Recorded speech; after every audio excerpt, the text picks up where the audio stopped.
Hello, j'espère que vous allez bien. On se retrouve dans un nouvel épisode du podcast Wellness Wave. Je suis trop contente d'être avec vous aujourd'hui. J'ai un petit peu changé, pas le setup. Pour celles qui ont la vidéo, vous reconnaissez, c'est mon lit. Mais j'essaie de m'asseoir contre le dossier parce que j'avoue que passer 1 heure à parler et être assis sur le bord du lit à la fin, j'ai un petit peu mal au dos. Donc je me suis posée, on verra si c'est confortable ou pas. C'est juste que j'essaie de voir pour le cadrage si je fais des vidéos. Bref, on s'en fiche. Si vous êtes nouvelle sur le podcast, bienvenue. Et si jamais vous n'avez pas encore noté le podcast, n'hésitez pas à le faire sur Spotify ou Apple Podcast. Je pense que sur les deux, on peut, même peut-être sur Deezer, je sais pas, et mettre des étoiles. Et si vous voulez, un petit commentaire, ça me fait toujours très plaisir. Mais on est parti pour l'épisode du jour qui va parler de mes 27 ans, puisque j'ai fait 27 ans la semaine dernière. Je sais, 27 ans, genre, ça fait quand même 10 ans de plus que 17 ans. Et je vous avoue que cette année, j'étais pas du tout... Enfin, c'est pas que j'avais oublié mon anniversaire, genre, tu vas pas oublier ton anniversaire, mais par contre, j'étais pas du tout dans le mood... faut que je le fête, faut que j'organise un truc, faut que... Genre vraiment j'étais tellement occupée ailleurs et je sais pas, juste je m'en fichais. Enfin je suis pas trop attachée à mes anniversaires de base mais vraiment cette année, vraiment rien à faire. Mais j'ai passé une journée très très cool, Anto il m'avait fait plein de surprises, il avait organisé plein de trucs et après j'ai passé le week-end avec mes parents et tout, ma famille donc... C'était vraiment très très cool et j'ai quand même plusieurs potes à Toulouse, mais c'est vrai que la majeure partie de mes potes ils sont à Paris maintenant, parce que soit ils habitent tous là-bas, soit ils ont déménagé du sud vers Paris, donc c'est un petit peu compliqué. Et j'avoue, j'arrive pas à organiser, enfin j'aime pas trop organiser des fêtes ou des anniversaires où les gens ne se connaissent pas du tout. Genre, moi en fait j'ai plein de potes, mais chaque pote ne se connaissent pas entre eux, je sais pas comment expliquer. Et du coup, je sais pas, je me vois pas juste rassembler les gens comme ça qui n'ont pas de trucs en commun, même si en soi, enfin, tu peux te rencontrer. Bref, là n'est pas la question d'organisation d'anniversaire. J'ai même pas fait de gâteau. Au début, je voulais commander un bento cake. Genre, j'avais trop d'idées pour les bento cakes parce que ma page, elle était remplie d'exemples de gâteaux, de trucs comme ça. Et en fait, je sais pas, j'ai même pas eu le temps de commander gâteau, donc ce sera pour l'année prochaine. L'année prochaine en Australie. Je ferai mes 28 ans avec vraiment genre des trucs de fou, donc j'ai trop hâte. Mais ouais, j'avais envie de vous parler un petit peu des choses finalement que j'ai apprises entre mes 17 ans et mes 27 ans. Je vais pas vous faire 27 choses que j'ai apprises en fait 7 ans parce que ça ferait un peu beaucoup, mais je vous ai fait une petite liste des choses que j'ai apprises ces dizaines d'années parce que vous êtes quand même...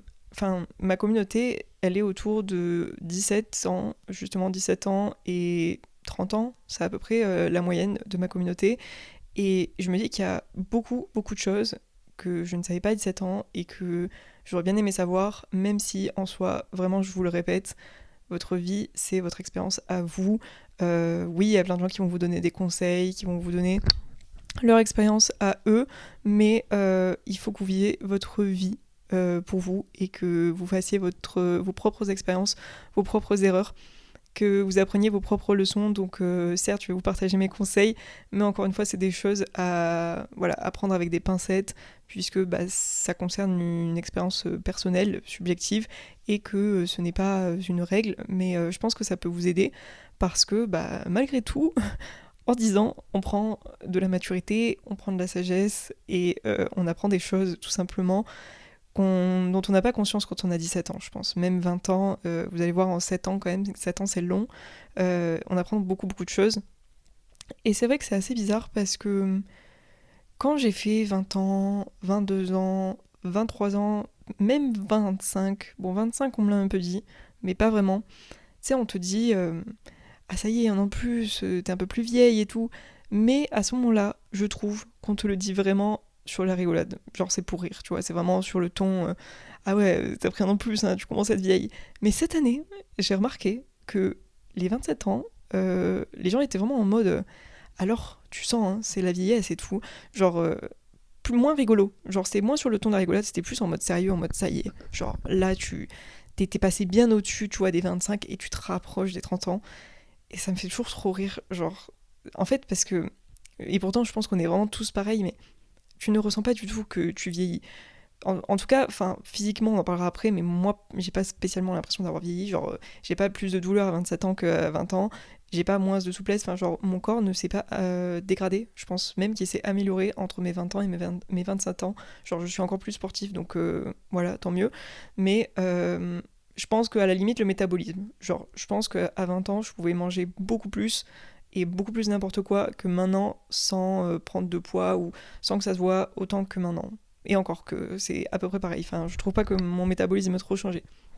Mais en tout cas, du point de vue de caractère, à part sur certaines choses sur lesquelles on va revenir et qui font que tu te construis petit à petit, genre j'ai pas l'impression d'être d'être une adulte déjà. Genre je n'ai pas l'impression à 27 ans d'être une adulte. Pourtant, quand t'as genre 10 ans, genre moi je me revois quand j'avais 10 ans, 10 12 ans, je me disais mais à 27 ans, enfin je vais être genre vraiment une adulte. Je vais avoir une maison, je vais avoir des enfants, je vais avoir un job depuis 5 ans, tout dans ma vie sera tracé, établi, fixe, stable, et voilà. Et sauf que pas du tout.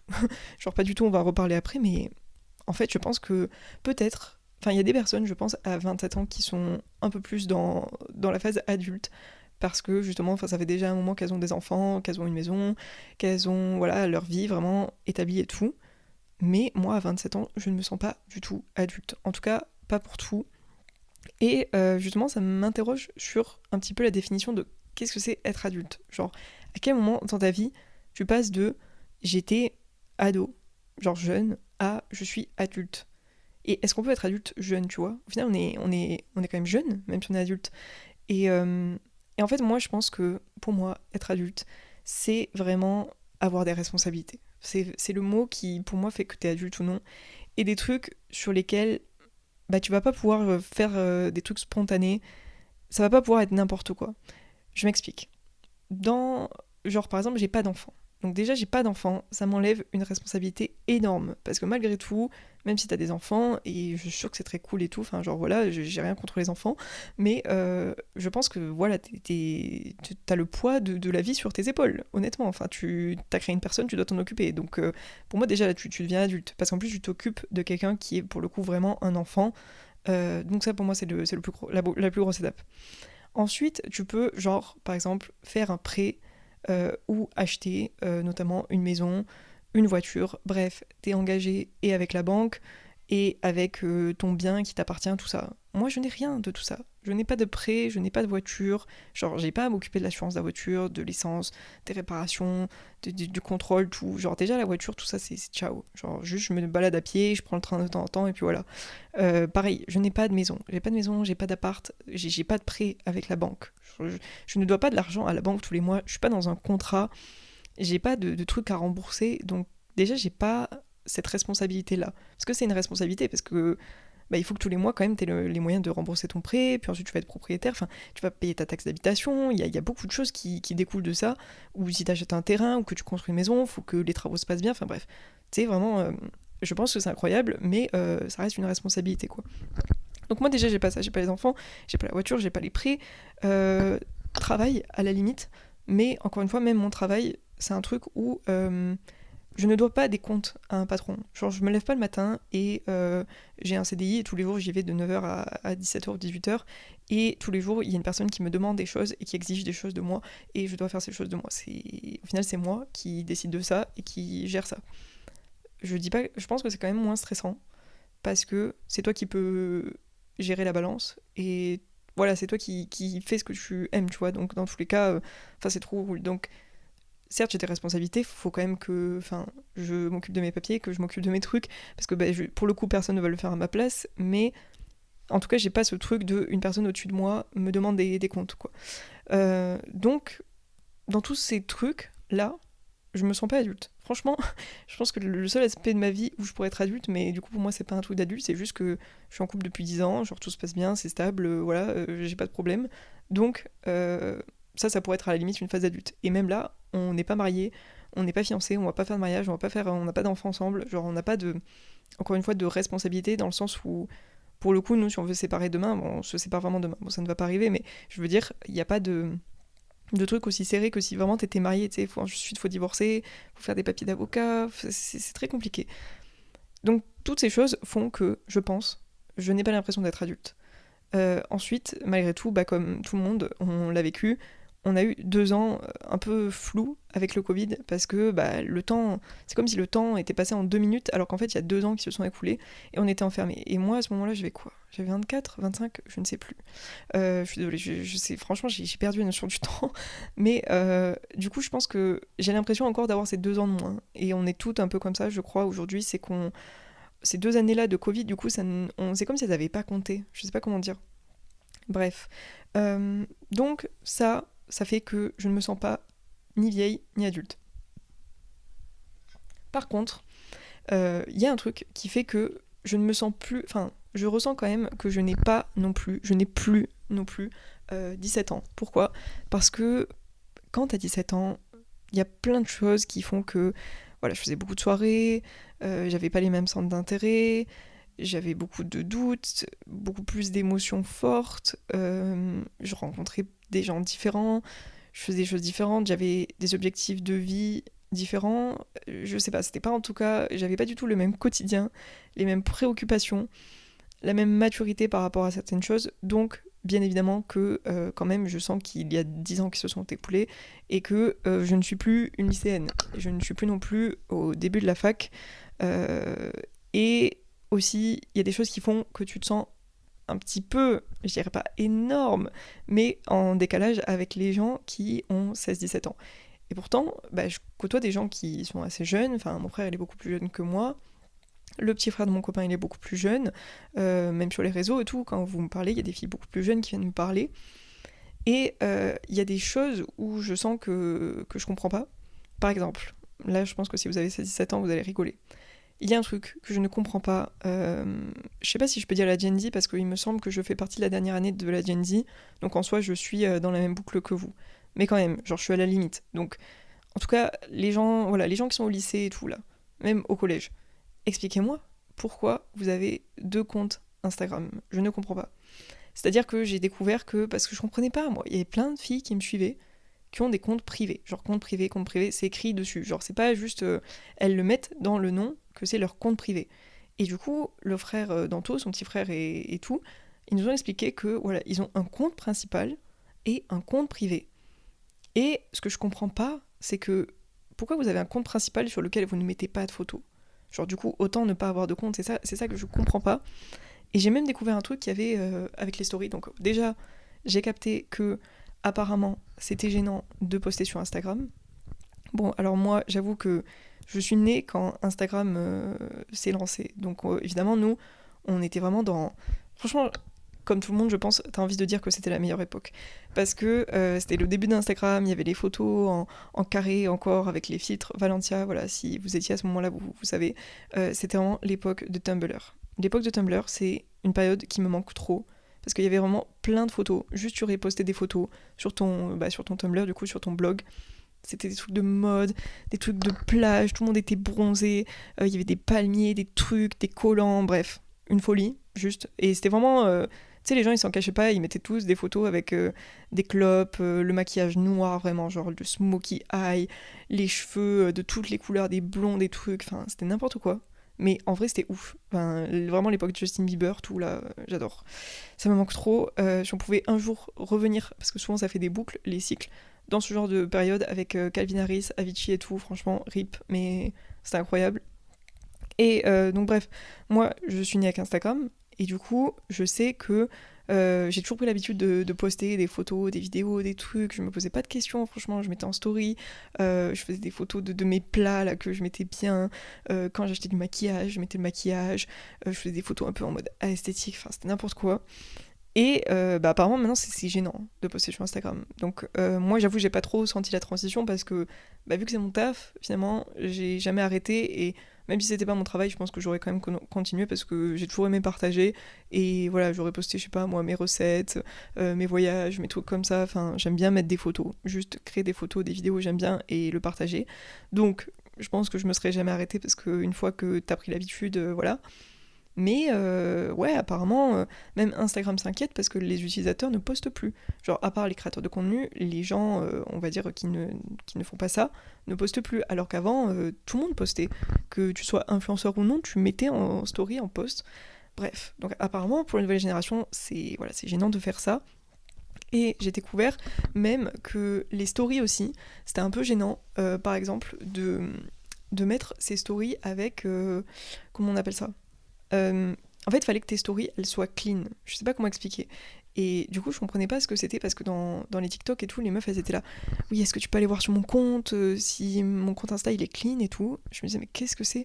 Et en fait, il fallait que les stories, il n'y ait pas le mot écrit en dessous, là, les stories à la une.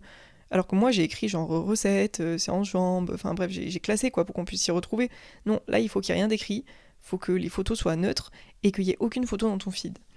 Donc voilà, ça j'avoue, je comprends pas, je suis en décalage avec ça. Je suis en décalage avec le fait de trouver ça gênant. Et il y a un autre truc aussi que je comprends pas, du coup, c'est le nombre de personnes, parce que du coup, j'ai remarqué aussi à force quand il y a des filles qui me suivent et tout, qui ont un espèce de masque noir là sur le visage. Je pense que c'est un filtre, et je pense que c'est pour se cacher, et c'est assez étonnant, je sais pas ce que c'est. Franchement, en fait, je me dis autant ne pas mettre de photos, tu vois, ou qu'il y a une espèce de truc brouillé sur le visage pour flouter. Bon, ma foi, je sais pas, je comprends pas trop. Je suis un peu dans les teams où soit tu mets des selfies de toi, tu vois, tu mets ta photo, soit tu mets rien en fait, enfin, genre tu laisses un profil neutre. Mais voilà, apparemment, voilà, ça je suis en décalage sur ça. Je dois être en décalage sur plein d'autres trucs sur lesquels je ne savais pas. Par exemple, apparemment, il faut mettre des chaussettes hautes pour tout, parce que sinon, bah, En fait, tu peux pas mettre une tenue de sport par exemple ou des baskets et avoir des chaussettes courtes. Genre, alors que nous, c'était vraiment. Tu devais absolument avoir des chaussettes courtes qui dépassent pas, des jeans hyper serrés. Bon, ça, heureusement, on a arrêté, franchement, parce que c'était pas possible et c'était pas du tout confortable. Bref, tout ça pour dire que j'ai 27 ans maintenant et que d'un côté, je me sens pas adulte et je me sens pas vieille, et d'un côté, je ne me sens pas non plus lycéenne, je me sens pas. J'ai plus de 17 ans, je suis plus aussi jeune qu'avant, mais dans cet épisode du jour, dans tous les cas, j'avais envie de vous partager quelques conseils. Je vais essayer de ne pas m'attarder sur chacun, mais c'est vrai que j'ai quand même beaucoup de choses à dire, donc on verra, et j'espère que ça pourra vous aider. La première chose, et du coup ça rejoint un peu ce côté jeunesse et tout ce qui s'est passé avec les réseaux sociaux et tout, c'est de ne pas vouloir grandir trop vite. S'il vous plaît, arrêtez de vouloir faire ça. Parce que je reçois vraiment des messages de gens, enfin de filles qui ont 15 ans, 16 ans, et qui des fois veulent faire des choses de personnes de 25 ans ou de 30 ans. Et c'est normal, même moi, quand j'étais jeune, j'avais envie d'être plus grande, d'avoir l'air plus vieille, mais je trouve qu'aujourd'hui ça dépasse carrément le cadre de l'apparence. Enfin, déjà plus tôt que nous, parce que je trouve que quand même, il y a des filles de 12 ans, 14 ans, mais qui sont trop bien maquillées, trop bien sapées, enfin, qui font une skincare de ouf. Mais moi, les gars, à 12 ans, vraiment, je ressemblais à rien. Genre, j'avais ma frange comme ça, là, grasse, avec une tenue, mais t'as peur, genre, il y a rien qui allait avec rien. Je faisais pas de skincare. Mon maquillage, c'était vraiment genre du mascara, ça ressemblait à rien. Et voilà, quoi. Enfin, c'était vraiment un dégaine pourri. Et c'était comme ça pour toutes. Mais aujourd'hui, vraiment, tu vois des filles de 12 ans ou 14 ans, t'as l'impression elles ont 18 ou 20 ans. Genre, c'est ouf et ça me choque.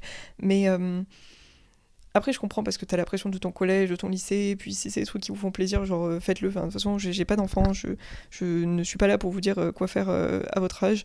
Mais juste, en tout cas, n'essayez pas de vouloir être adulte trop vite. Genre, je vois vraiment des gens maintenant très jeunes qui veulent direct devenir influenceur à 18 ans, gagner je sais pas combien à 18 ans, avoir une grande fin de carrière ou je sais pas quoi, ou faire que travailler, faire du business, faire je sais pas quoi. Et j'en sais rien, peut-être que ces gens, il y en a quelques-uns sur le lot, ils vont y arriver et à 25 ans ou 30 ans, ils prendront leur retraite. Mais d'un côté, je pense que c'est bien pendant toutes les années où tu peux de juste être un gosse ou juste être un ado ou jeune et voilà, de faire des soirées, de faire ce que tu veux de ta life et de pas commencer à te préoccuper de tout le temps penser à l'argent, à être connu, à avoir tel truc, à faire ça comme les adultes. Parce qu'en fait, à un moment donné, tu vas être adulte. Genre, tu vas être adulte et tu vas devoir faire des trucs chiants. Genre des trucs qu'en fait, tu te diras, bah j'ai bien fait de pas avoir à faire ça avant et de profiter de ma jeunesse et de pas me prendre la tête avec ça, ça et ça. Genre vraiment à 18 ans, c'est pas du tout l'âge où Tu veux absolument avoir la vie la plus parfaite avec le programme le plus carré possible, l'alimentation la plus carrée possible, le frigo rangé à esthétique, l'appart rangé à esthétique. Genre ça, c'est vraiment 1% de la population déjà qui a beaucoup beaucoup d'argent et qui peut se permettre tout ça à 18 ans. Mais franchement, détendez-vous. Genre relâchez la pression un peu, profitez juste du fait d'être jeune et voilà, de ne pas vous prendre la tête avec ça. Après, je sais que ça dépend voilà, de chacun. Il y a des gens, ils font des études, en même temps ils doivent travailler à côté, puis en même temps ils ont ça à gérer, des fois même ils doivent s'occuper de leurs parents. Enfin, il y a plein de responsabilités des fois qui te tombent sur toi plus jeune que la plupart des gens. Et du coup, t'es obligé d'assumer et tout. Mais même ces gens-là vous le diront, ils auraient aimé avoir ces responsabilités-là plus tard. Donc, n'essayez pas de grandir trop vite. Un autre truc que j'ai appris en 10 ans, c'est qu'il y a plein de choses que tu vas prévoir qui ne vont pas se passer comme prévu. Donc ça sert à rien de passer des semaines et des mois à te casser la tête avec ça. Genre vraiment, il y a tellement de trucs où je doutais, où je me disais mais comment on va faire? Comment ça va se passer? Est-ce que je vais réussir à faire ça? Est-ce que ça va se passer comme ça? Et au final, bah, soit ça se passait très bien, genre vraiment no stress, soit ça se passait pas comme j'avais prévu, mais en fait c'était pour que du mieux en fait par la suite.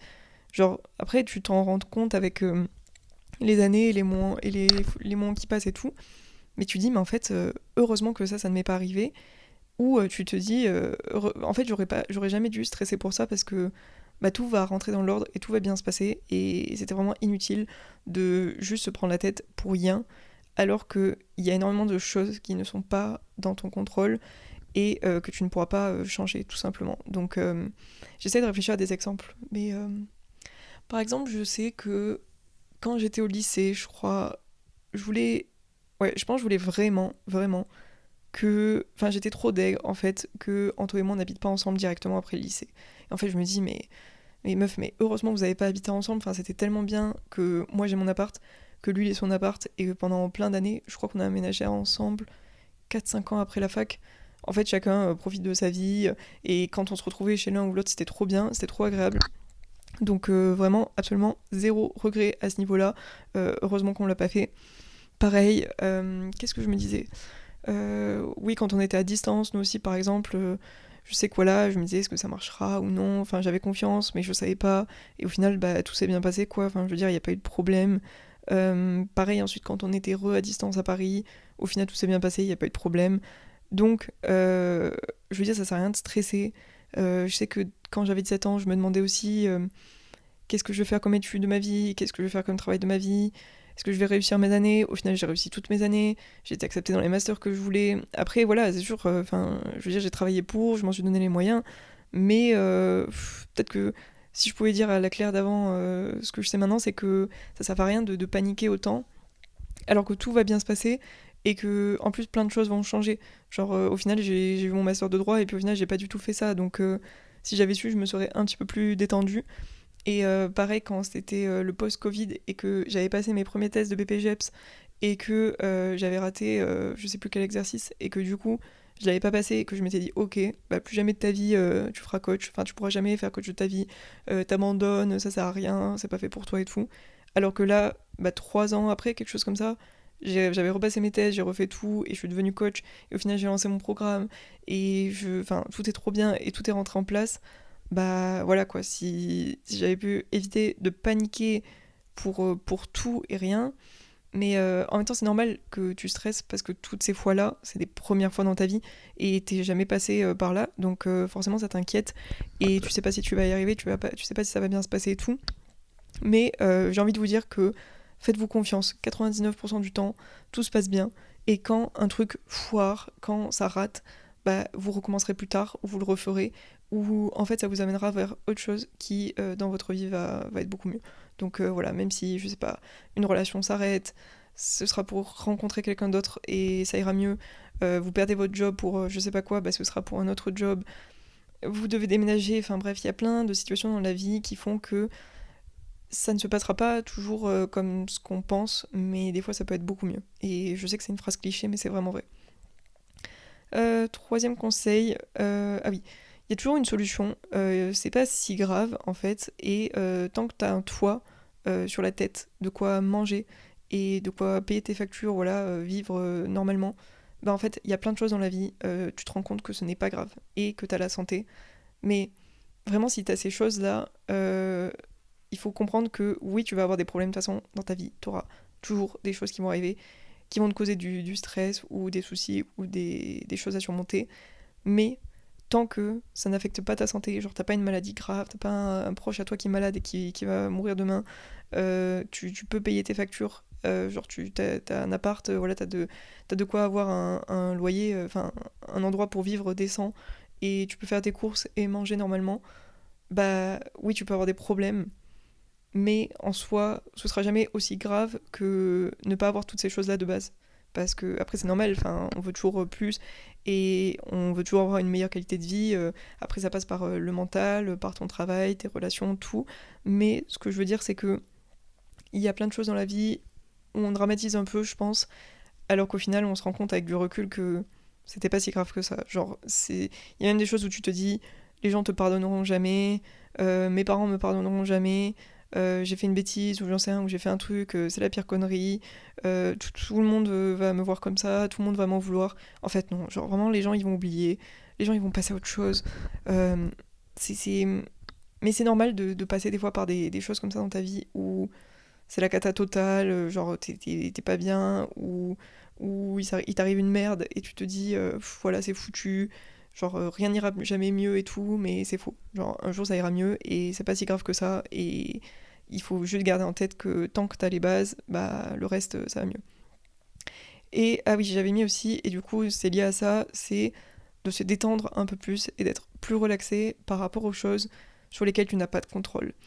Et ça, j'ai fini un peu par l'accepter au fil du temps. Ça m'a pris, voilà, ces 10 ans pour me dire que, en fait, il y a des trucs, ça sert à rien de stresser. Genre, tu n'as aucun contrôle dessus. Donc, tu peux stresser autant que tu veux, mais genre, ça va pas changer la situation. Par exemple, tu peux stresser de ouf en te disant que demain, t'as un examen et que si le métro, il part pas, bah, tu vas être en retard. Tu vois, tu peux stresser pour ça en vrai, parce que les transports en France, c'est pas du tout relatable, genre, tu peux pas leur faire confiance. Mais en vrai, ça sert à quoi de stresser pour ça? Genre, en plus, en avance. Parce que, en soi, t'auras aucune emprise. Ou même, voilà, ça m'arrive plein de fois, imagine ton train, il est annulé.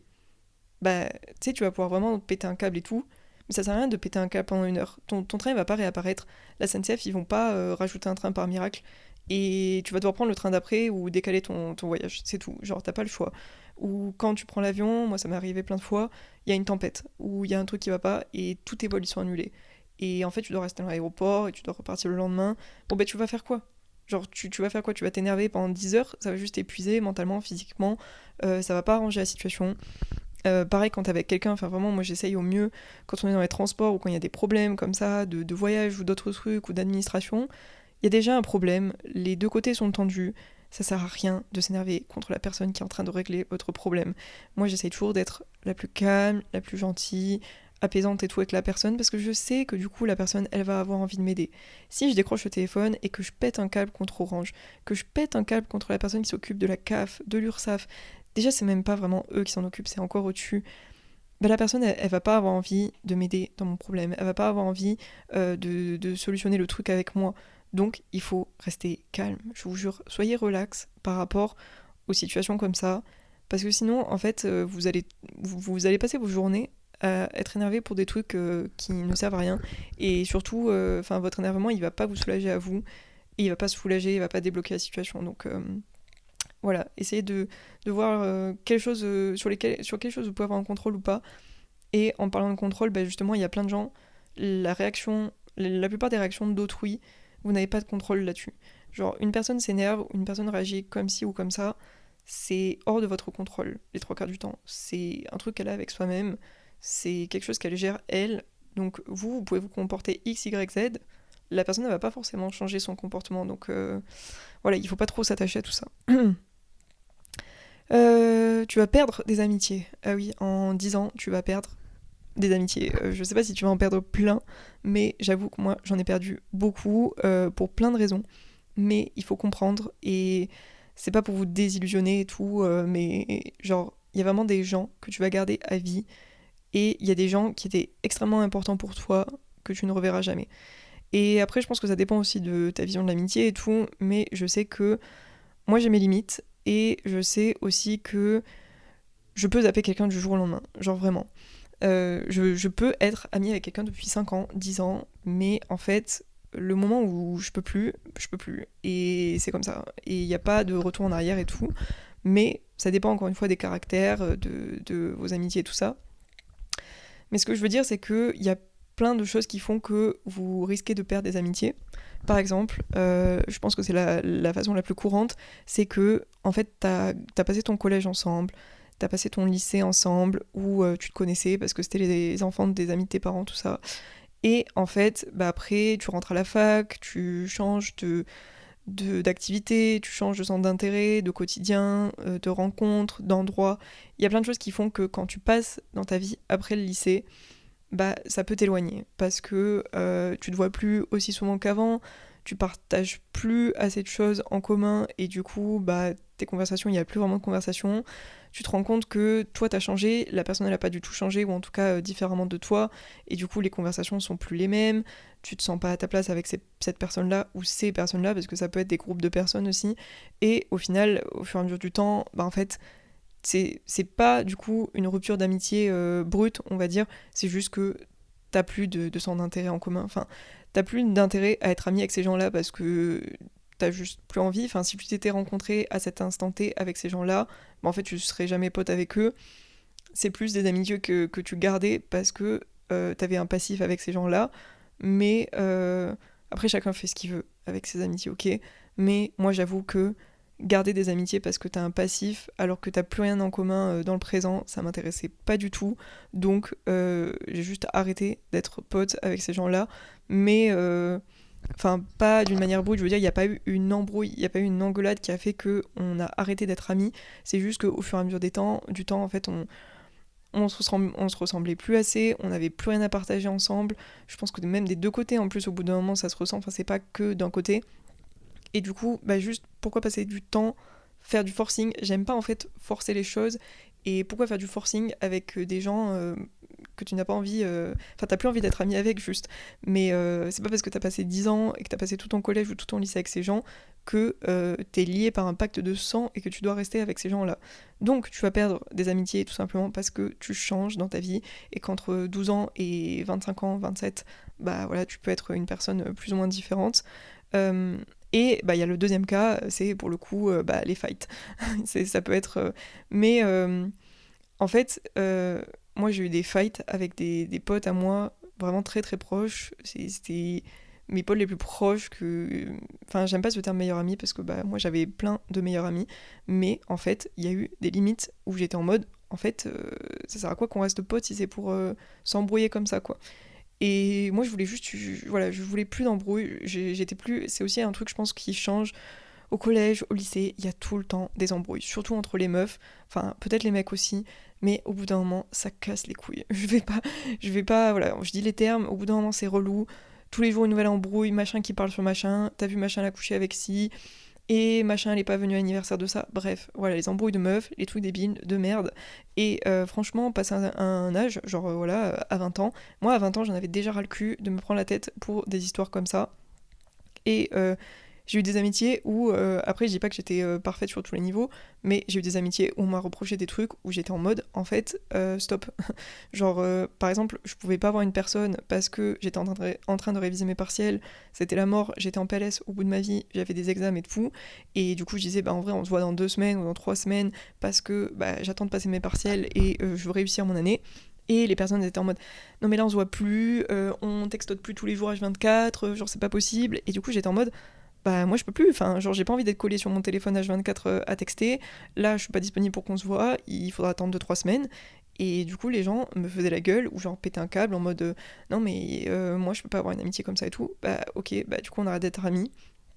Par exemple, il y a un autre exemple qui est très très drôle, mais une fois j'avais laissé, parce que du coup j'avais déménagé de Paris, et j'avais laissé un sac avec des serviettes, de la vaisselle, enfin quelques affaires à moi, donc un gros sac de courses quoi, une couette, je crois, je sais plus, dans un panier chez une pote parce qu'ensuite je devais revenir le récupérer à Paris parce qu'en fait j'avais déjà 2 valises et je pouvais pas descendre comme ça. Et j'avais demandé si je pouvais laisser mon sac chez elle et tout, elle m'a dit pas de souci. Ce qui s'est passé entre temps, c'est qu'il y a eu le confinement. Donc voilà, on était chacun confinés, plus personne n'était à Paris, j'étais dans le sud, je pouvais pas revenir. Et il y a eu une espèce de période un petit peu où Macron, en gros, il était un peu en mode on va rouvrir, mais on n'est pas vraiment sûr. Vous voyez, enfin, on va pouvoir se déplacer, mais c'est pas sûr. Et du coup, à ce moment-là, je crois que ma pote était revenue chez elle. Et elle était en mode il faut que tu viennes récupérer ton sac parce que j'ai un petit appart parisien, ok, ça je comprends, y a pas de souci. Sinon, voilà, je peux pas garder tes affaires. Et je dis, bah en vrai, moi j'attends de savoir ce qui se passe pour pas prendre un billet à 150 balles, aller-retour, et récupérer mon sac et tout, et que voilà quoi, enfin que ce soit sûr que je puisse me déplacer. Sauf qu'elle n'avait pas du tout eu la patience, et du coup elle m'a dit, bah si tu viens pas chercher ton sac, je le balance. Genre je le mets dans la rue, je le balance par la fenêtre, je le balance. Et du coup j'étais un peu en mode, mais qui fait ça? Genre vraiment, qui fait ça? Et du coup j'ai dit, ok, y a pas de souci, genre tu peux balancer toutes mes affaires par la fenêtre, mais du coup on n'est plus potes. Donc voilà, alors que c'est des gens, je vous dis, on a eu des moments très intimes dans le sens amitié, partagé, voilà, on savait vraiment des choses perso de chaque personne, on a bien rigolé, on a passé des moments trop trop bien, mais en fait ça me fait me rendre compte que soit tu ne connais pas 100% vraiment les gens, soit, voilà, des fois, il y a des gens, en fait, tu peux être compatible avec quelqu'un, même en amitié pendant 10 ans, et en fait, un jour, bah, ça clash. Et soit t'as envie de réparer, soit t'as envie d'accepter tout, soit tu fais comme moi et tu fermes la porte et tu la rouvres jamais. Mais il y a un truc, par contre, qui fait que, enfin, j'en reparlerai peut-être si je fais un épisode juste sur les amitiés, mais pour moi, il faut comprendre que oui, de tes 17 ans à 27 ans, tu vas perdre des amitiés, même plus tard. Tu vois, il y a peut-être des gens aussi avec lesquels je suis amie maintenant. Je serai plus amie avec eux quand j'aurai 40 ans et c'est normal. Mais en fait, moi, c'est pas parce qu'on n'est plus amis que ça efface toutes les bonnes années qu'on a passées ensemble.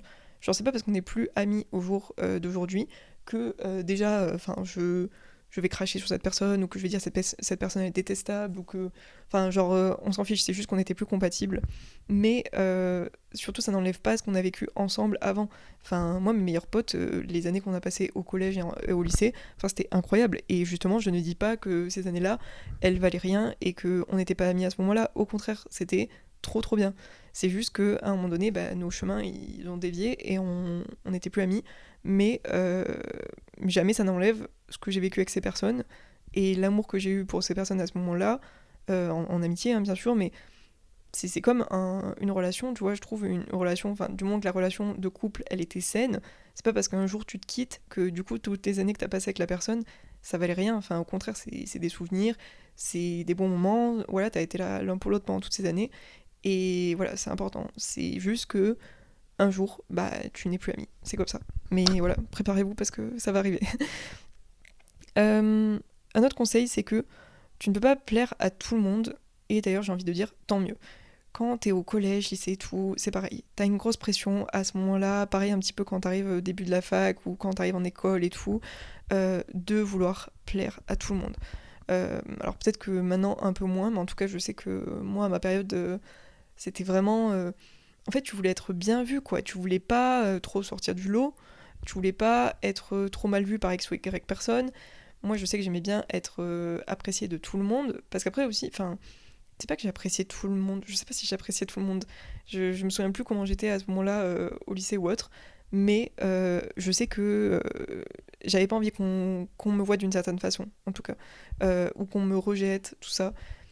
Et petit à petit, dans le temps, bah déjà, t'es plus dans un petit lycée, t'es plus dans une petite ville, chacun est dispatché un peu partout, chacun fait sa vie, et du coup, vu que tu rencontres des nouvelles personnes, que c'est grand, que t'as de quoi t'exprimer, être toi-même et te libérer, bah t'en as rien à faire de plaire à X ou Y, t'as juste envie d'être toi, et puis au bout d'un moment, je pense que dans ta vie, t'as atteint un stade où tu vois, t'as envie de faire les choses pour toi et de faire ce que t'aimes, et tu comprends que plus t'attends, plus tu vas le regretter, et du coup, on vit pas pour les autres, quoi.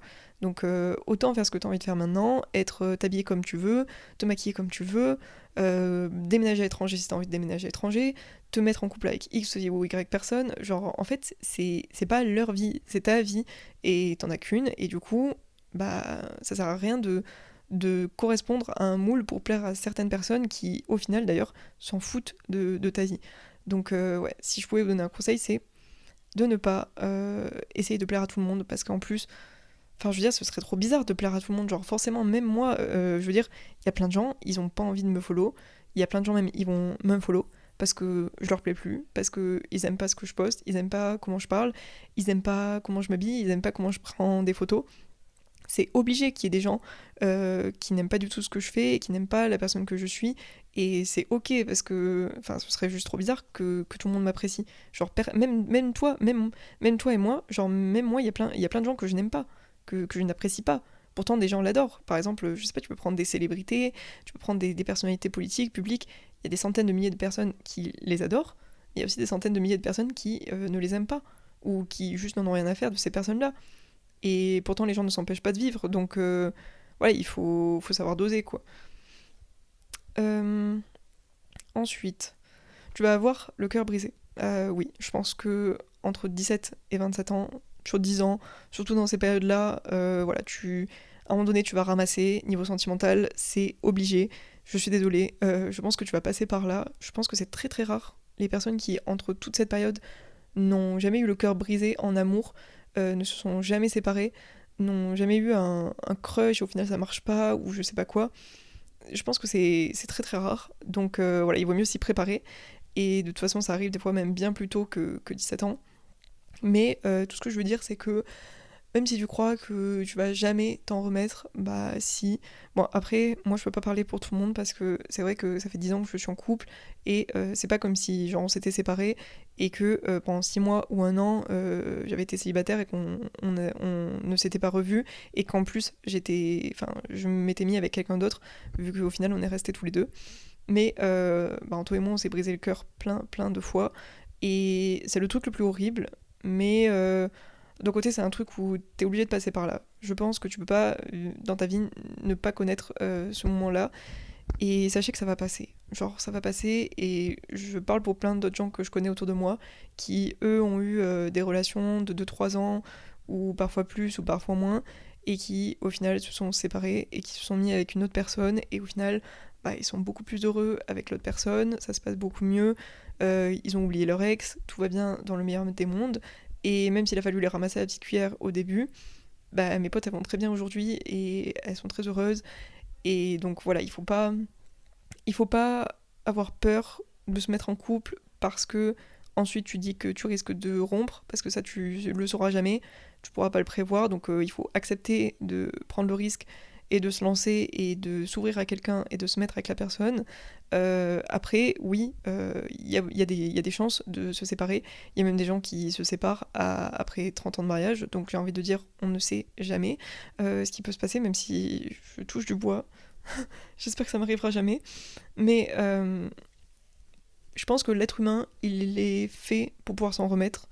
Euh, et sinon, il faut pas hésiter à bien s'entourer de ses proches, sa famille, ses potes, se changer l'esprit, prendre soin de soi, investir son temps ailleurs. Et même si des fois, bon, si vraiment c'est trop dur et que ça te plonge dans une dépression, dans une déprime et tout, bah il faut pas hésiter à demander de l'aide à un professionnel, je pense, qui peut t'aider.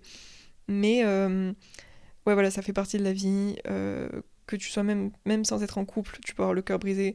Je vois plein de potes à moi qui ont des crushs, des plans cul, des plans compliqués, des histoires très compliquées où au final elles se sont jamais vraiment mises en couple avec le mec, mais c'est pas pour autant que du coup bah, ça leur a pas brisé le cœur x 10. Et voilà, mais ce que je vois c'est que tout le monde a toujours continué d'avancer, d'essayer de rencontrer de nouvelles personnes, d'essayer de se reconcentrer sur soi-même et finalement, bah, tout passe un jour. Ok, donc tu peux changer de carrière et d'envie, de quotidien, d'objectif, même de job au cours de ta vie. Tu n'es pas fait pour faire juste une seule chose. Enfin, en tout cas, ça dépend de ton domaine, mais c'est totalement ok de changer d'avis. Je sais que quand on est jeune, on a très très tôt la pression, ne serait-ce que début lycée déjà, on nous dit qu'est-ce que tu vas faire après dans ta vie, quel travail tu vas faire, etc., dans quel domaine tu vas aller. Mais je vous le dis, il y a moyen, il y a 80% de chances, je pense, que vous changiez d'avis de ce que vous voulez faire à 17 ans, 18 ans, et ensuite à 25, 26, etc. Parce que bah, déjà, ce qu'on aime à 17 ans, c'est pas forcément ce qu'on aime à 18 ans. Ensuite, je pense que quand on est jeune, on a vraiment ce truc de se dire, je vais faire une carrière de fou, je vais faire un job où on gagne beaucoup d'argent, je vais faire un job qui est très bien vu par la société et par les autres. Moi, je sais que en fait, je savais pas trop ce que je voulais faire. Et le droit, bah, je me disais que j'allais aimer ça parce que j'étais organisée dans mes pensées, enfin n'importe quoi, la logique de la meuf. En plus, pas tant que ça. Je suis pas si organisée que ça, donc et surtout, bah voilà, je me disais, moi je me voyais trop comme dans la série Harvey Specter, enfin avec Suits et tout. Je me voyais avec mon petit costard, mes petits talons, mes dossiers. Je me disais, Claire, tu vas être une carriériste, tu vas être une femme d'affaires, tu vas gérer des dossiers, des contrats, tu vas aller au tribunal, ça va être trop stylé, ça va être comme dans un film et tu vas gagner plein d'argent. Sauf que non. Sauf que c'est pas forcément la réalité de plein d'avocats. Et en fait, bah, y a aussi d'autres côtés, les mauvais côtés qu'on ne te dit pas forcément quand tu arrives. Et qui du coup, moi, au fur et à mesure des années, m'ont dégoûté et m'ont fait comprendre que je ne voulais pas du tout d'un quotidien comme ça, que je ne voulais pas vivre ça en fait dans ma vie, que j'avais envie d'avoir plus de temps libre, peut-être gagner moins d'argent, etc. Mais c'est difficile parce qu'au début, t'as vraiment des attentes des gens autour de toi, en particulier souvent aussi tes parents. T'as envie de réussir pour eux, t'as envie de faire des grandes études, de faire ingénieur, de faire une grande école, de faire avocat, de faire médecin, tout ce genre de choses pour bah, tout simplement prouver. Tu veux prouver à tes parents, tu veux prouver à toi-même, tu veux te prouver que tu es capable de faire ça, de réussir dans des trucs, on va dire, prestigieux, entre guillemets, hein, parce que franchement, pour moi, oui, c'est incroyable d'être médecin. Désolé, c'est tout aussi incroyable d'être serveur parce que franchement, quand t'as une terrasse de 50 personnes pleine l'été ou à la sortie du Covid et que t'as 1 milliard de commandes, bah c'est insane. Donc vraiment, genre, il n'y a pas de job qui est meilleur qu'un autre job, tu vois ce que je veux dire? Enfin, tant que ce travail-là convient à la personne qui le fait, bah ça va, hein. Il y a des gens, en fait, ils supporteraient pas d'être dans un bureau et de faire tout le temps des papiers, des dossiers, des trucs comme ça. Il y a des gens qui préféreraient te dire que 10 fois... Enfin, ils échangeraient par exemple pour rien au monde leur métier, même s'ils sont maçons, même s'ils font de la menuiserie, même s'ils travaillent sur les marchés, j'en sais rien. Donc il n'y a pas de bons, de mauvais métiers, ça dépend des envies de chacun, des projets de chacun, et c'est totalement ok que ton projet change entre temps. Moi j'ai changé de projet plein de fois, puisque j'ai fait master de droit, ensuite j'ai fait du digital marketing, et j'ai fait au final coach sportif. Donc vous voyez, il n'y a pas de chemin tout tracé, mais ce que j'aurais aimé dire à la moi d'avant, c'est que il faut écouter quand même ton intuition et il faut... c'est pas grave si au final vous changez d'avis après votre Master 2, mais j'avoue que si vous sentez déjà en L1, en L2 que vous avez plus envie, que vous voulez faire autre chose, bah faites-vous confiance, arrêtez, changez de voie, dites-le à vos parents, dites-le à vos potes, dites que vous en avez marre, qu'en fait vous voulez changer et faites ce pas-là. Je sais que c'est très difficile parce que déjà il faut passer le cap mental de se dire ok je vais arrêter ça et je vais faire ça et ensuite bah, changer et tout reprendre à zéro et c'est pas il y a plein de choses qui font que c'est compliqué, que ça met des bâtons dans les roues. Mais écoutez-vous parce que de toute façon, un jour ou l'autre, vous allez finalement arrêter ce que vous faisiez pour revenir à ce que vous vouliez faire au départ. Donc il ne faut pas hésiter à changer au moment où vous dites ok, c'est pas fait pour moi, il faut que j'arrête, il faut que je fasse autre chose. Et encore une fois, voilà, un travail, c'est un travail.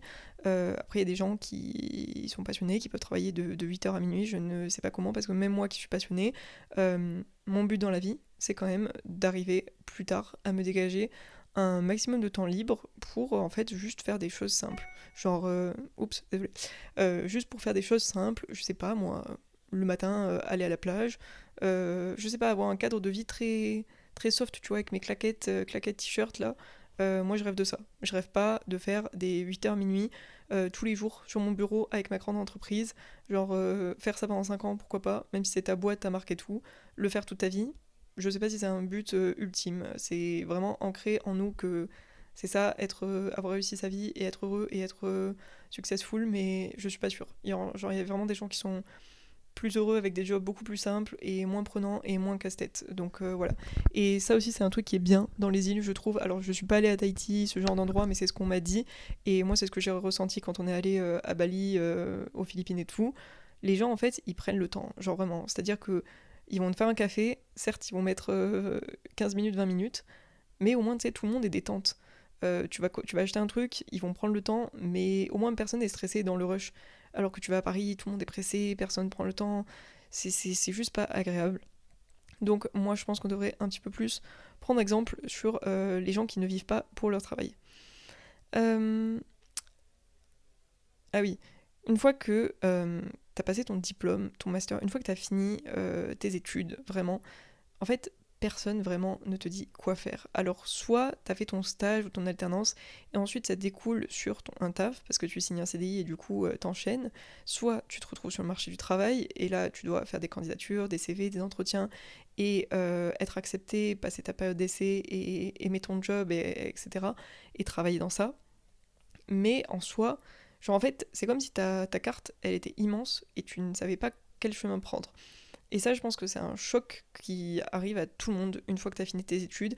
Parce que tes études, en fait, t'es quand même dans ce truc de t'as tant de cours, t'as tant de matières. Telle date, t'as les examens blancs. Telle date, t'as tes partiels.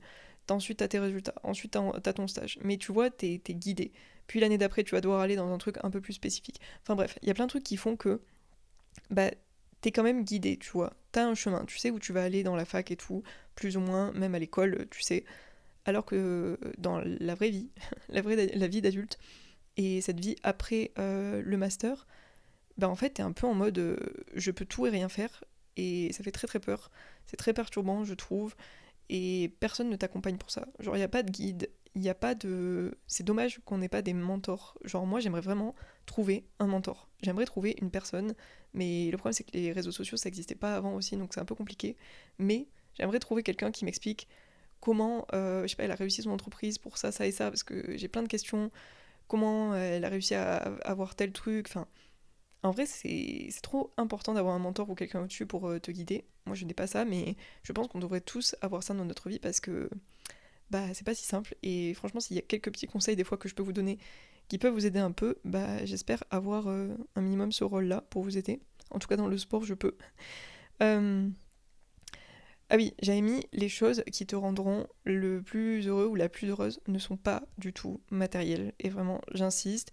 Alors attention, là je suis pas en train de vous dire que l'argent ne fait pas le bonheur, parce que là je pense que faut être un peu fou pour se dire ça. Moi, tu me rajoutes 10 000 € dans mon compte en banque, je serai très heureuse, tous les mois de plus. Mais ce que je veux dire, c'est que déjà, enfin, j'ai jamais eu cette quantité d'argent-là, mais je pense qu'il y a un moment où avoir toujours plus d'argent, je sais pas comment dire, mais c'est comme si, tu vois, tu perds la valeur de plein de trucs parce que t'as trop d'argent et tu sais même plus quoi faire de ton argent.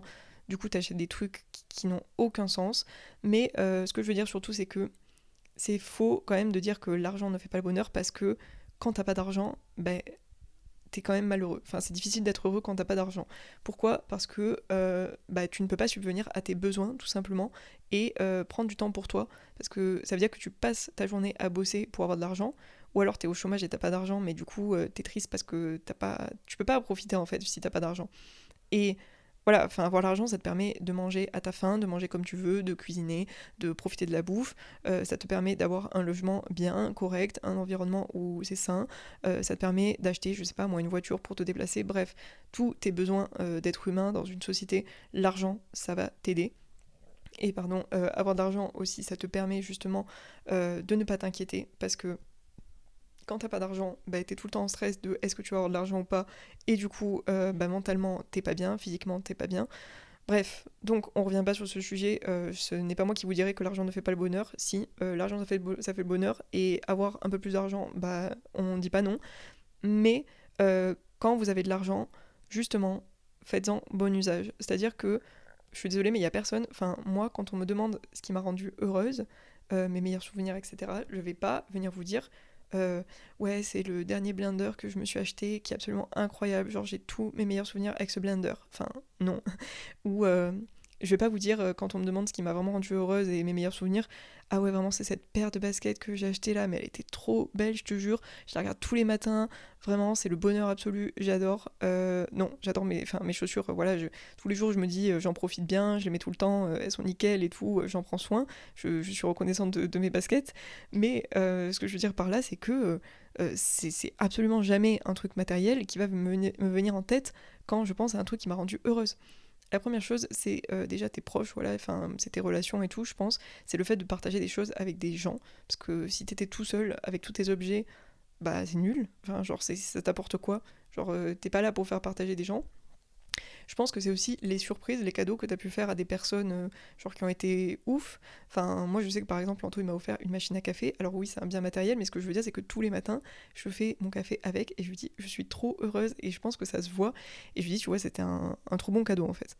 Mais, et ensuite, bah, les voyages, voilà, je vais rien vous apprendre, mais le fait d'être parti à l'étranger, le fait de se payer un voyage et tout, bah, ces 500 € là que tu mets plutôt que de t'acheter, je sais pas, le dernier Thermomix par exemple, bah, ça vaudra mais 10 fois ton Thermomix parce que bah, tu vas garder tous ces souvenirs, toutes les belles choses que tu as faites. Enfin, c'est incroyable. Et c'est pour ça que à chaque fois que je vais acheter un truc, je me dis, ok, enfin, j'essaye de pas trop tomber dans ce truc de consommer pour consommer, parce que je sais que c'est pas ça qui va me rendre heureuse à la fin de la journée. Genre, ok, quelques fois dans l'année, je vais me faire plaisir, je vais m'acheter un joli truc, ou à la limite, j'investis vachement dans des trucs technologie, genre appareil photo, ordinateur et tout, mais parce que ça me permet d'améliorer mon travail et de kiffer et tout, de simplifier ce que je fais.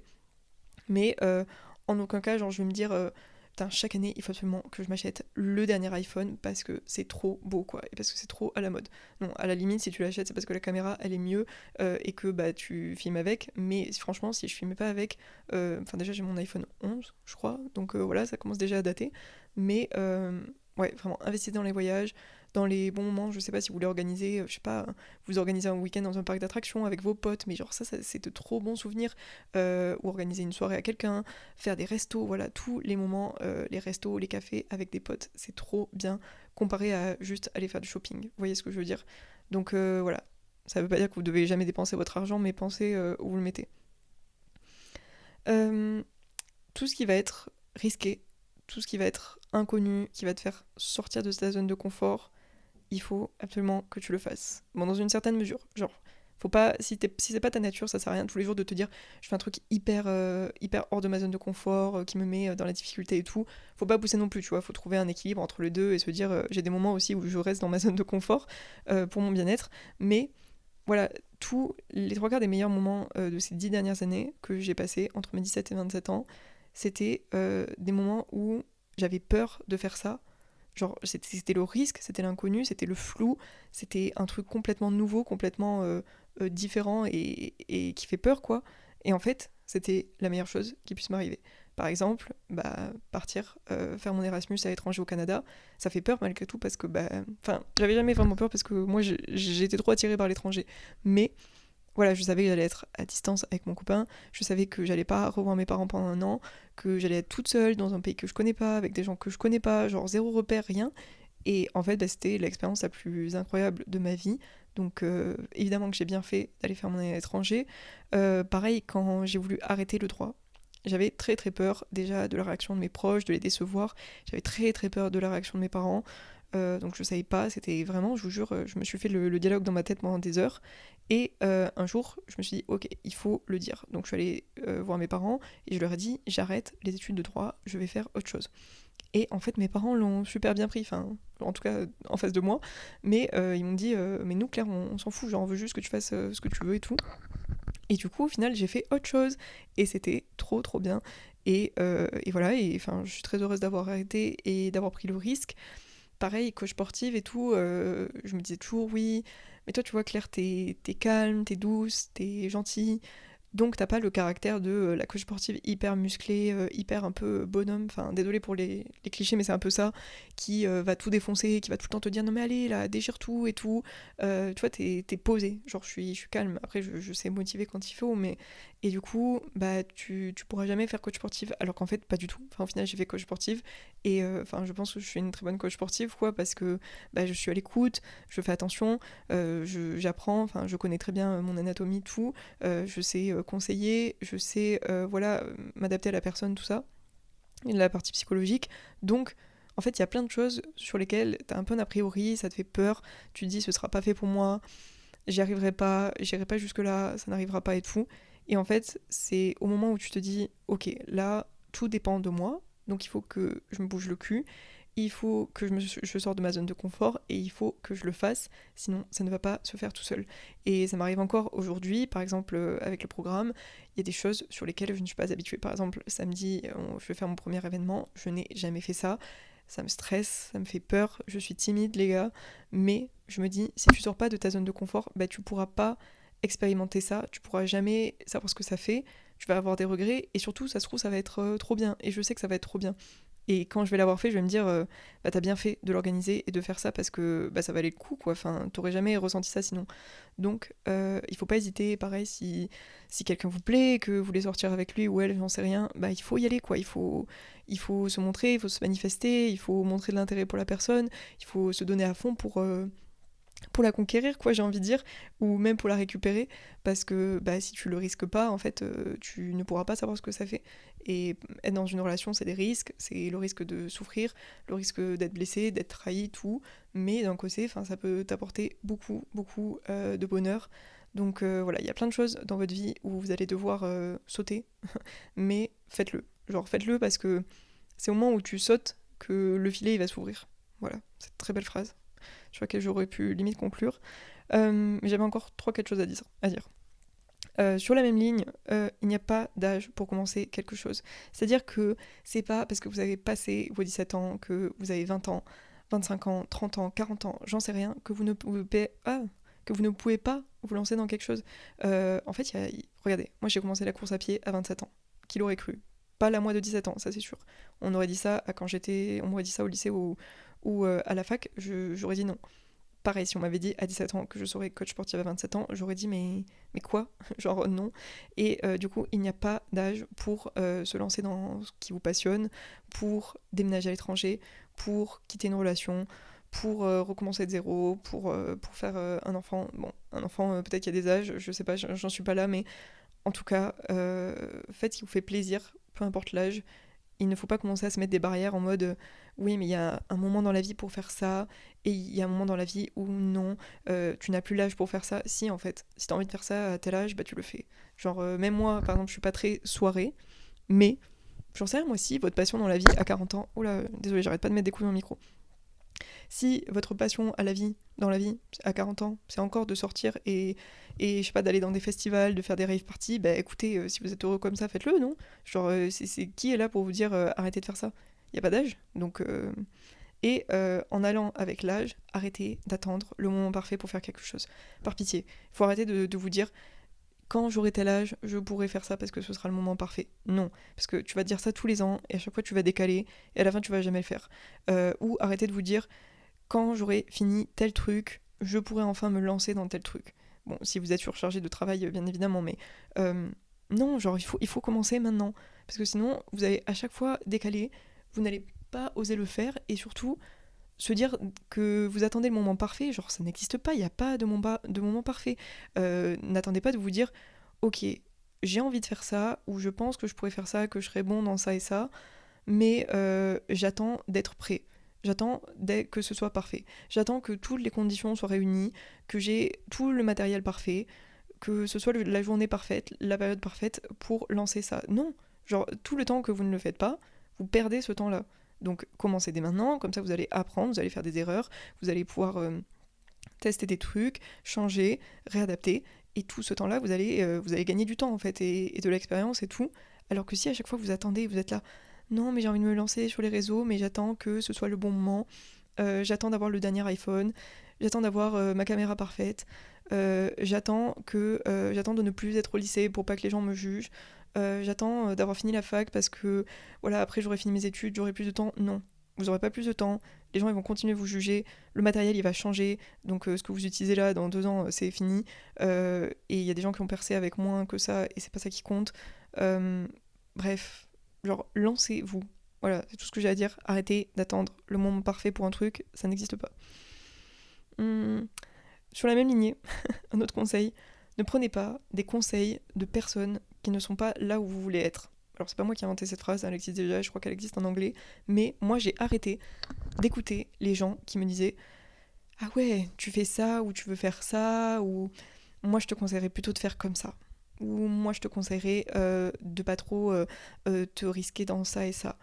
Alors que ces personnes, elles ne sont pas, mais du tout, là où je veux être. C'est-à-dire, je sais pas, quelqu'un qui n'a jamais voyagé à l'étranger, qui est resté dans le même job, qui n'a pas d'entreprise, qui ne crée pas de contenu sur les réseaux sociaux, c'est pas quelqu'un qui va venir me dire comment faire mon travail, par exemple, sans être méchante, mais quelqu'un qui ne sait pas utiliser une caméra, qui n'a jamais utilisé un appareil photo, il va pas venir me dire à moi comment gérer ma vidéo, par exemple, comment gérer mon son, alors que la personne, elle n'a jamais touché un micro ou une caméra de sa vie, quoi. Et c'est pareil pour l'étranger, genre, il y a des gens qui vont dire ah ouais, mais tu pars là-bas, mais c'est dangereux, ou ci, ou ça. Moi, je connais un tel qui a fait ça et ça a pas marché. Ou moi, je connais quelqu'un qui a lancé une entreprise sur ça, tu sais, moi, j'ai entendu dire que c'était pas très comme ça. Ou moi, je te recommande de pas trop faire ça. Ok? Bah non, du coup, je prends pas tes conseils. À moins que tu sois au-dessus de moi, que tu sois mon mentor ou autre, je ne prends pas des conseils sur ça. Voilà. Faites-vous confiance, vous savez ce que vous faites. Et prenez l'avis d'experts, de personnes qui sont là où vous voulez être, de personnes qui, eux, ont réussi ce que vous voulez réussir. Parce que sinon, bah, c'est juste des... c'est pas que c'est des faux conseils, mais c'est des conseils qui servent à rien, quoi. Un conseil très important aussi que j'ai appris au fil du temps, c'est de profiter de vos proches. Pourquoi ? Parce que quand on est au collège, quand on est au lycée, bah, je suppose que pour la majeure partie d'entre vous, vous vivez avec vos parents. Et je vous jure qu'après, ça fait bizarre parce que tu ne vis plus avec tes parents.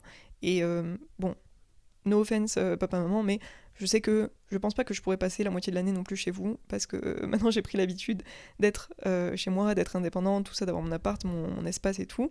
Mais en fait, tu ne vas plus jamais revivre avec tes parents, normalement. À moins que, après, je sais pas, tu reviennes pendant plusieurs mois habiter chez tes parents et tout, après tes études, pour X ou Y raison, genre, il y a aucun problème avec ça. Mais une fois que t'es parti de chez tes parents, bah, c'est fini. Genre, tu ne reviendras chez eux que pour un week-end, quelques jours, les voir comme ci, comme ça. Ou eux, ils viendront te voir. Mais après, t'es plus avec eux. Et ça fait trop bizarre parce que on se rend pas compte, mais entre 17 et 27 ans, bah, tes parents, comme toi, ils ont pris 10 ans. Genre, tes parents, ils ont vieilli. Et moi, je me dis, à chaque fois, bah, heureusement que je profite au maximum de mes parents parce que, bah, voilà, je ne passe plus 24 heures sur 24 avec eux. Et mes parents, enfin, je veux même pas y penser, mais mes parents, un jour, ils seront plus là. Et du coup, bah, tu pourras plus profiter d'eux. Donc, il faut vraiment.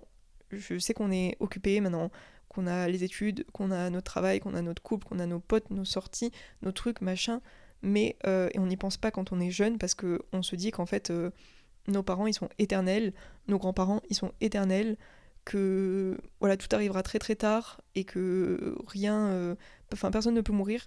Mais malheureusement, voilà, ça arrive de perdre ses parents et même il y a beaucoup de gens qui perdent leurs parents à 20 ans, 25 ans, assez jeunes et je pense que personne ne s'y attend.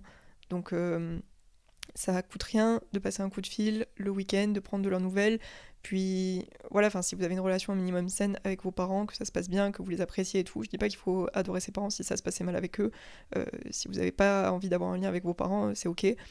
Mais si vous avez une relation saine avec eux et que ça se passe bien, bah, pensez à les appeler parce que en vrai, eux, je sais que des fois, ils osent pas, parce qu'ils veulent pas te déranger, parce qu'ils veulent te laisser ton indépendance et tout. Mais au fond, tu vois, ça leur fait plaisir quand tu vas les voir, quand tu les appelles, quand tu prends soin d'eux.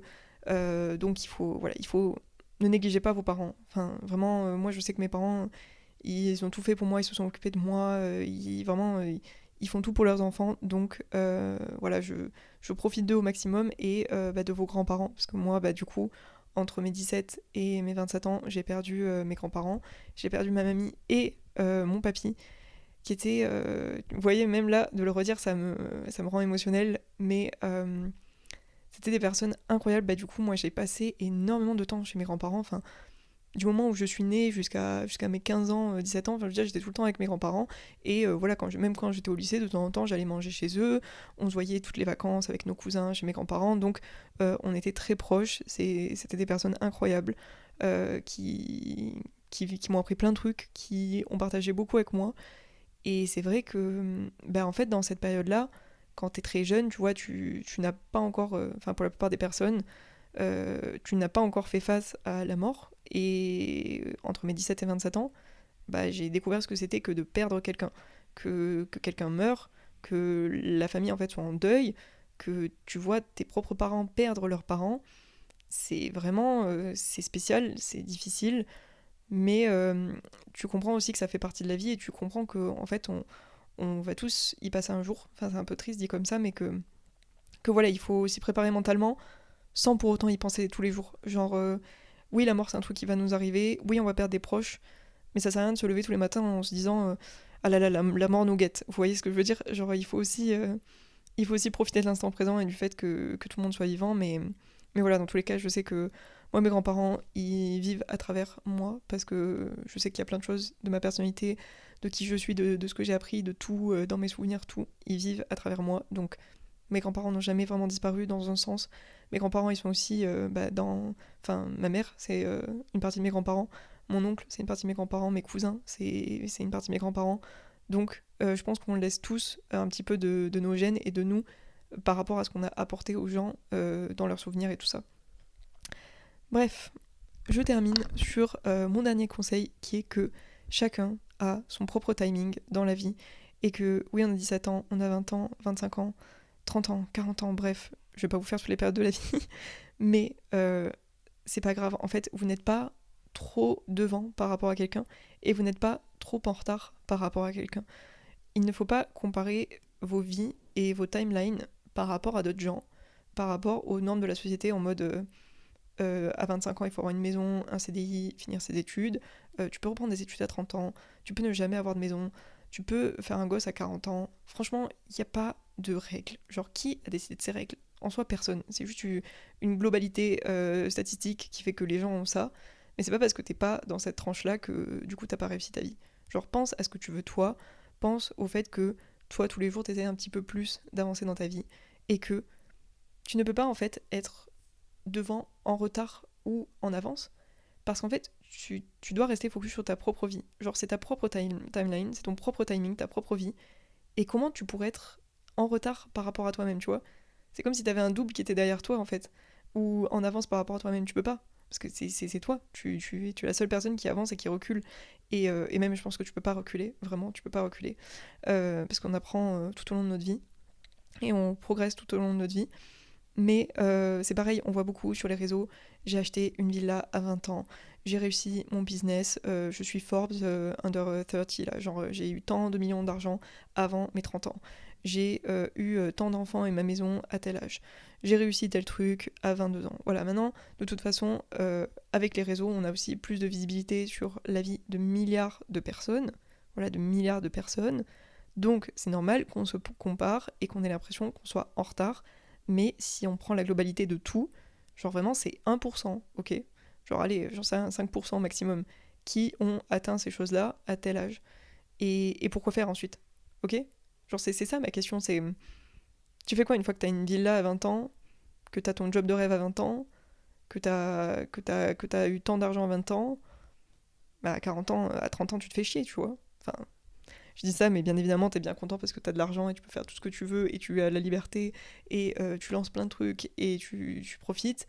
Mais je pense que quand même, psychologiquement, tout atteindre comme ça très très vite, ce n'est pas la clé du bonheur. Ça doit rendre heureux, mais c'est pas la seule clé du bonheur. C'est pas la seule clé de réussite, etc.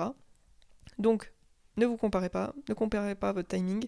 Et surtout, pour terminer cet épisode, je tenais à me dire à moi-même que même si des fois je me compare, même si je doute, même si des fois je me dis que je ne vais pas assez vite, je ne fais pas assez, je devrais être plus loin. Je devrais déjà à 27 ans avoir eu la possibilité d'acheter une villa à mes parents, de les avoir mis à l'abri vraiment au calme, d'avoir pu voyager la moitié de la planète, d'avoir commencé à construire une maison, peut-être tomber enceinte, tout, et qu'en fait je n'ai pas fait tout ça encore. J'aimerais me rappeler à moi-même pour terminer cet épisode que malgré tout, je n'ai que 27 ans. Voilà, je n'ai que 27 ans, parce qu'on a tendance à l'oublier, mais 27 ans, c'est quand même pas si vieux, et quand bien même j'aurai encore 30 ans, 40 ans, je n'aurai que 30 ans, je n'aurai que 40 ans. Et voilà, à 80 ans, j'espère que j'aurai plus de regrets. Franchement, laissez-moi avec mon petit jardin, mes petits papillons dans mon jardin, mes petits goûters, je ferai des goûters maison, j'irai à la plage, bronzer, j'en aurai plus rien à faire du SPF. Franchement, j'irai cuire au soleil comme les mamies là, vous voyez là qui sont marrons. Voilà, à 80 ans, j'en aurai plus rien à foutre et je me sentirai pas en retard par rapport à ma vie. Et j'espère juste que les gens qui m'entoureront, ils seront heureux, ils seront bien et que j'aurai kiffé quoi, que j'aurai kiffé, que j'aurai profité. En attendant, comme toujours, je vais donner le maximum et j'espère que ma 27e année sera une belle année et qu'elle oui, elle se terminera ma 27e année normalement en Australie. Donc ça va être ouf et elle se terminera en 2025. Purée, 2025, vous imaginez? Voilà, 2025, c'est pas moi qui prends un coup de vieux là, c'est la planète Terre là, c'est le temps. Moi je m'étais dit en 2025, laisse tomber, genre il y aura le métro volant et tout, tu parles, il y a même pas la ligne C à Toulouse. Bref, sur ce, j'espère que l'épisode vous a plu. Si c'est le cas, n'hésitez pas à laisser une note sur Spotify ou Apple Podcast, à laisser un petit commentaire aussi sur podcast, vous pouvez mettre ce que vous avez pensé de l'épisode et écrire vos retours sur l'âge, ça m'intéresserait quand même d'avoir vos ressentis par rapport à votre âge ou même cet épisode. J'espère que les conseils vous auront été utiles. Je vous fais de gros bisous et je vous dis à la semaine prochaine ou dans le prochain épisode. Bye!